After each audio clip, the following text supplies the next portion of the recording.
Square minus 3 minus 7x दे रखा है। ठीक है, इसको पहले अपन को अरेंज करना है। x वाले नंबर को पहले लेके आएंगे 6x स्क्वायर माइनस का 7x माइनस 3। इसके क्या निकालने हैं अपने को, शून्य ज्ञात करने हैं। शून्य ज्ञात करने के लिए क्या करना है कि एक्स स्क्वायर के साथ में जो भी गुणांक है उसको 3 से गुणा करना है। 6 को 3 से गुणा करेंगे कितना आएगा 18। तो ऐसी दो संख्या है जिसको गुणा करने पर 18 आनी चाहिए और प्लस माइनस पर 7 आना चाहिए। तो ऐसी दो संख्याएं क्या होगी, 9 और 2। 9 और 2 को गुणा करने पर 18, 9 से 2 माइनस करने पर 7 आ रहे हैं। तो 6x स्क्वायर को जैसा है वैसे लिखना है, इसके पास जो साइन है वो लिखना है एंड माइनस का 3। 7x की जगह पे अपने जो दो संख्याएं सोची 9 और 2 उसको लिखेंगे।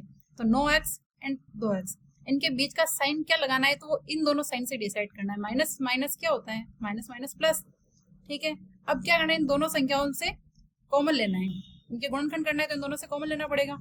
दोनों में क्या कॉमन है, 3 और x दोनों में आ रहा है एंड 3 जिसका दोनों में डिवाइड जा रहा है। 3 के पाड़े में 6 कितनी बार आता है, 2 बार। x स्क्वायर था, एक x अपन ने कॉमन ले लिया तो क्या रिमेनिंग रहा x माइनस 3 के बाड़े में 9 कितनी बार आता है, 3 बार। x बाहर आ गया तो x यहाँ पर नहीं आएगा, ब्रैकेट क्लोज, प्लस का साइन। इन दोनों में कुछ भी कॉमन नहीं, जहाँ कुछ भी कॉमन नहीं होता वहां पर 1 कॉमन होता है। ठीक है, तो 2x minus 3 as it is आ जाएगा। अगर अपने दोनों ब्रैकेट एक जैसे आ रहे हैं तो मतलब अपना क्वेश्चन सही चल रहा है।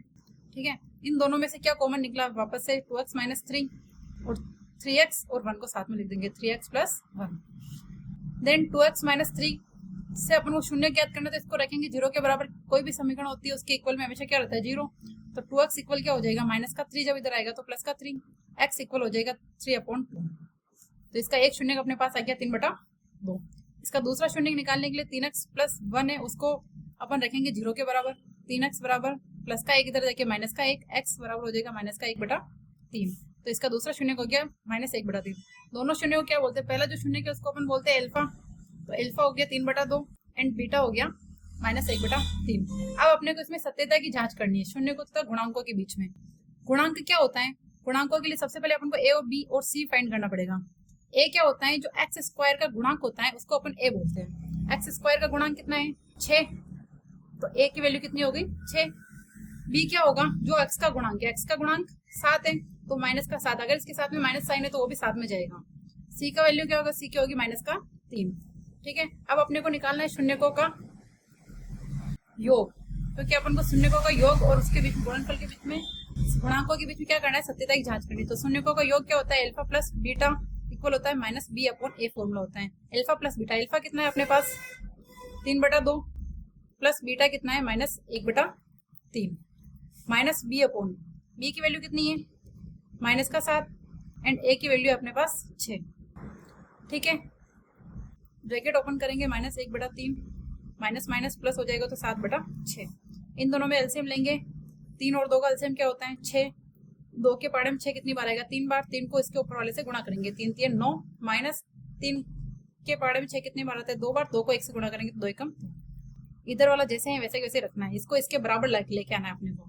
ठीक है, 9 से 2 गए तो 7/6 एंड 7/6 दोनों बराबर इक्वल आ रहे हैं, मतलब कि शून्यकों का और गुणांकों के बीच में इसकी जांच होगी। अब अपने को ज्ञात करना है शून्यकों का गुणनफल।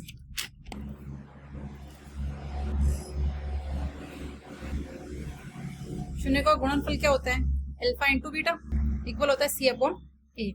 अल्फा की वैल्यू अपने पास क्या थी 3/2 इंटू माइनस 1/3 और सी अपने पास कितना निकला था -3। ए की वैल्यू कितनी थी 6। दोनों को गुणा करेंगे, 3 से 3 इधर वैसे कट रहा है तो इसको काट सकते हैं अपन। तो ऊपर -1 रहा, -1 और अपोन में क्या रहा 2, जब 1 से गुणा होगा तो 2।